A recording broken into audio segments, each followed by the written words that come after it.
Year 3. So today is Tuesday, and today is the day that we are going to finish our book that we have been reading for the past few weeks, The Switcher. I thought we need to get it finished. We've got 2 chapters to read today, but I thought we've got to get it finished before we come back into school again, because it would be a nice way to bring our home learning to a close, to make sure that we finish the book that we've been reading together throughout the last few weeks. So that will mean that we're looking at 2 chapters today. So the way that we're going to do the activities today is therefore a little bit different. So what I'm going to do in a moment is I am going to read chapter 6 with you, and we're going to read it through together. And then I would like for you to read chapter 7, which is the final chapter, on your own. Now, if you would rather read both chapters on your own, then that's absolutely fine. I'm not going to be offended if you switch off from me once I've finished explaining what you're going to do afterwards, and read chapter 6 on your own. But if you think actually reading 2 chapters is a bit much for me today, so I'm going to let Mrs. Davis do the 1 chapter for me, and then I'll read chapter 7 on my own. Okay, so you get to choose how you would rather do it, but you do need to look at both chapters. You can either do 1 with me and 1 on your own, or you can do both on your own. So as a reminder, what we are going to be doing is, if I just get the screen up with you, so you're familiar with this now, we've used this lots of times before, okay? So these chapter 6 and chapter 7 are the 2 chapters that we have left remaining. Now, normally we would get you to do some of the multiple choice questions and some of the sequencing activities as well, depending upon which group you're in. But because we're looking at 2 chapters today, we're not going to do those unless you want to. By all means, if you want to, you can have a look at doing them and just see how you get on. But the main thing that I would like for you to do is, once you have read both chapters, is for you to have a look at the book review. Okay, so the book review, we've done these before when we're in school, so we should be used to how this works. There is, as you can see, a book review that we can do on here, which is just loading for us now.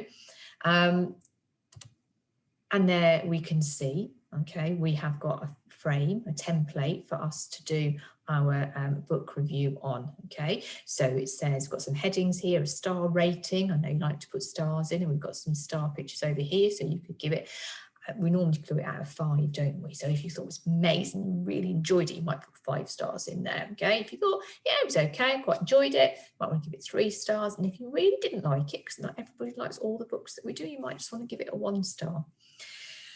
Entirely up to you, but your star rating can go into there.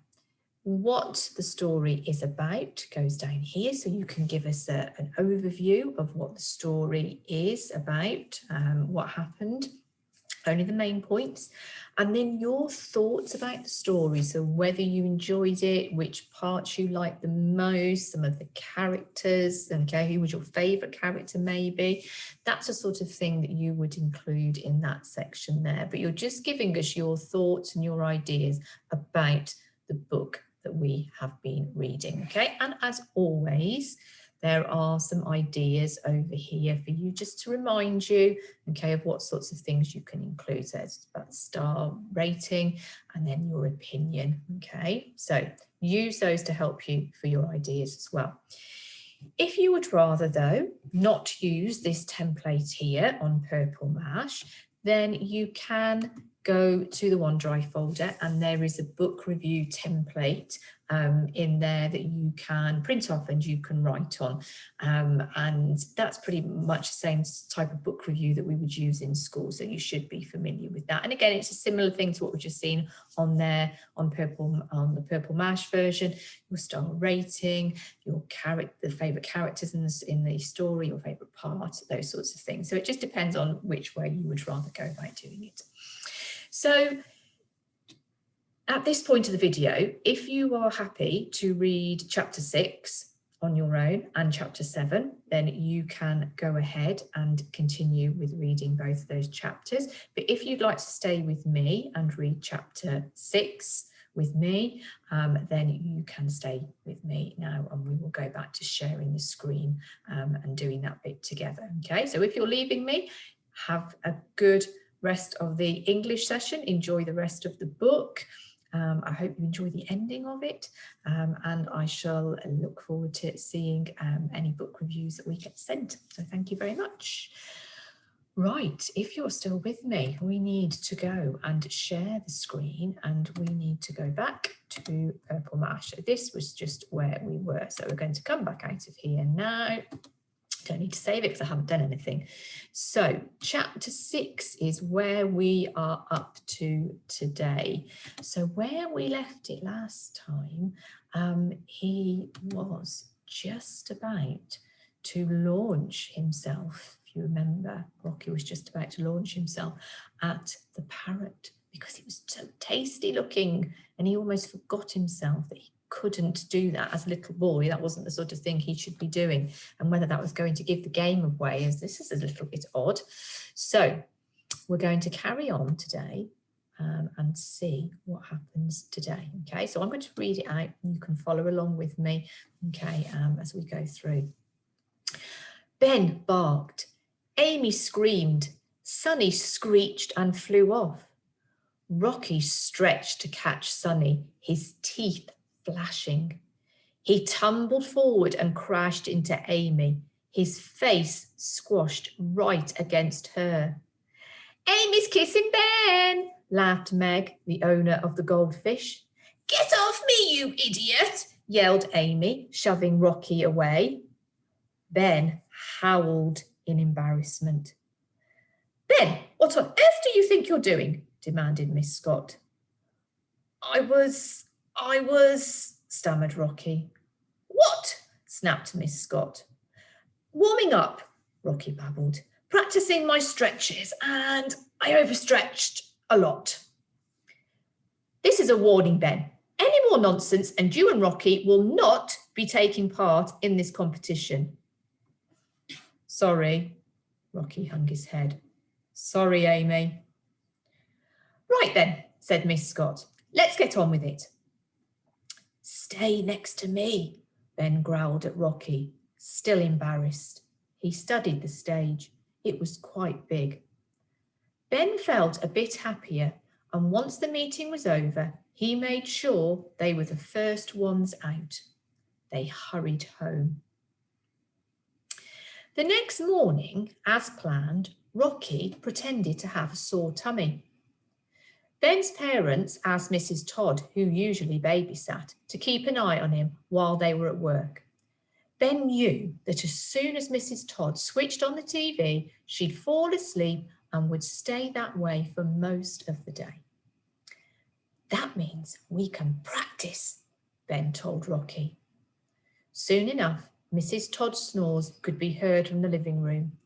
Ben and Rocky sneaked out into the garden. I've been thinking, Ben woofed. I think our act should be about a dog who turns into a boy. That's what happened, said Rocky. Exactly, yapped Ben. I already know how to be a boy. I just have to work out how to do stuff I normally do, but in a dog's body. People love it when dogs do human things. Like when you went to the toilet, Rocky laughed. Yes, but I'm not doing that on stage, Ben growled. I've almost worked out how to ride my bike. Rocky clapped his hands. Oh, I know, you could make a sandwich as well. For the rest of the day, Ben and Rocky worked hard learning different tricks.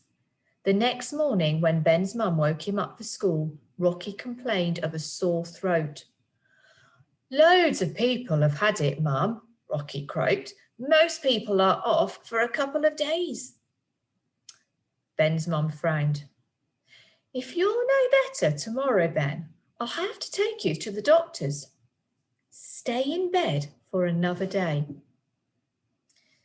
Ben and Rocky waited for Mrs. Todd's snores, then off to the garden they went. Another day of hard work followed. Sometimes a trick worked straight away. Sometimes Ben struggled.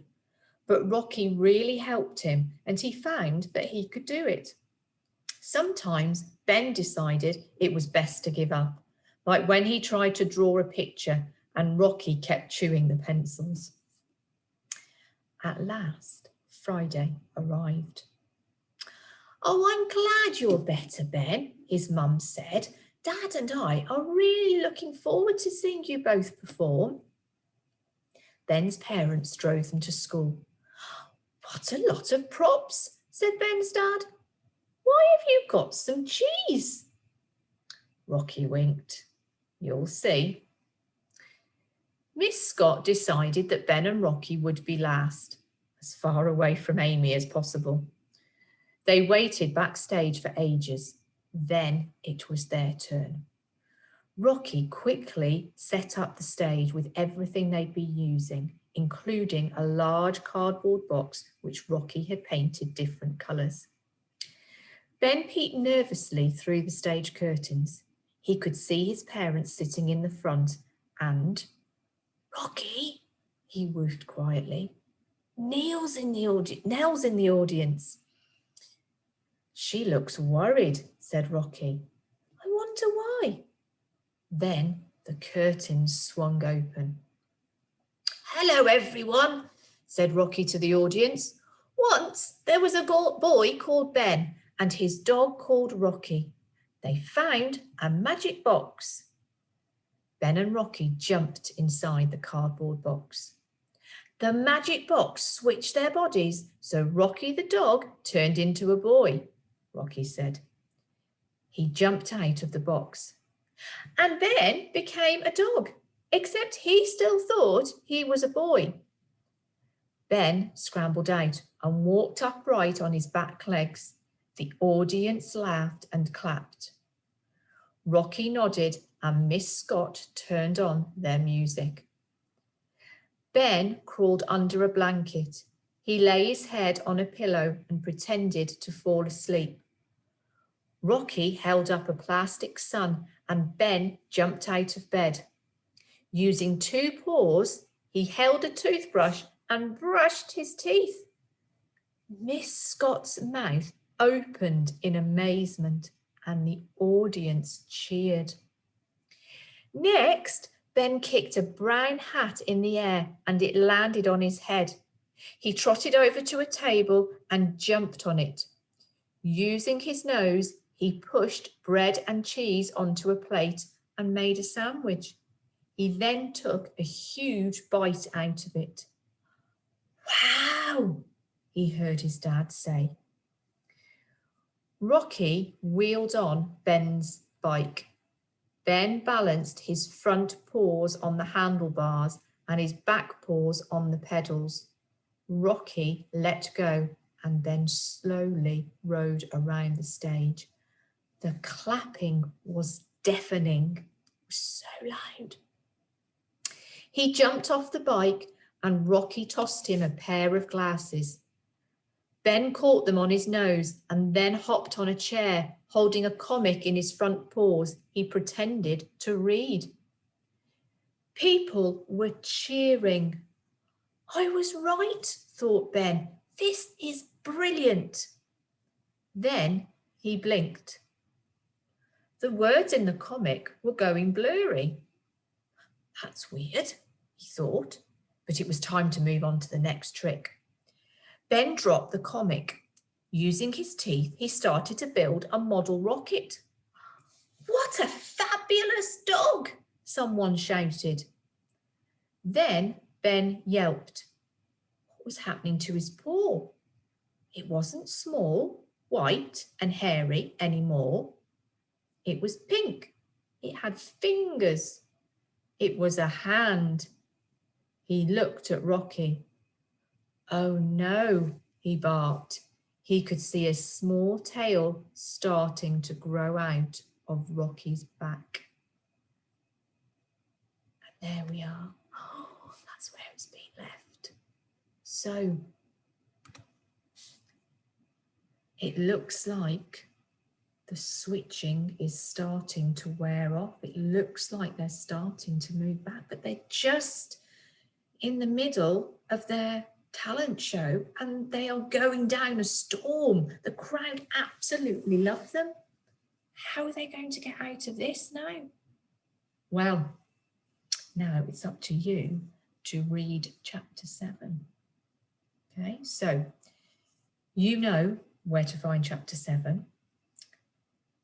Go to Purple Mash, read that final chapter, see what happens, see how they get out of the predicament they're in, how the book finishes, and then don't forget to have a go at doing your book review, because I would really like to see what you thought of the book.